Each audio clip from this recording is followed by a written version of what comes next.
بتعرفوني الصحيح. اعزائي المشاهدين في كل بيت، اعزائي المشاهدين في كل مكان، السلام عليكم ورحمه الله وبركاته. رمضان كريم، كل سنه وانتم طيبين، وربنا ما يقطع لنا عاده ولا حرمني منكم ولا حرمكم مني، ويا رب اقدر دايما على فعل الخير. ونشوف الصوره اللي معانا مين. جمال عبد الناصر كان شخصا وطنيا شديد الحب لبلده، ومش بس مصر ووطنه العربي. نعم. تاني صوره معانا السادات طبعا القدر، طبعا إرادة ربنا ان هو يعني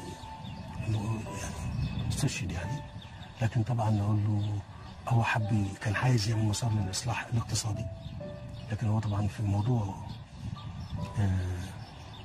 الحرب وموضوع السلام انا اعتبر ان هو كان سابق بدون مبالغه. يعني في ناس كتير بتردد الكلام ده، لكن انا بقول لا، حتى في السلام. طبعا مصر كانت هتحارب ازاي يا جماعه؟ هنشوف الصوره الثالثه اللي معانا.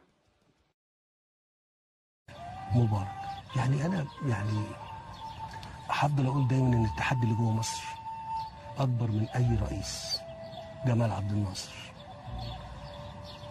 السادات، مبارك، مرسي، عبد الفتاح، التحدي اكبر، بس عمره ما هيبقى اكبر من المصريين.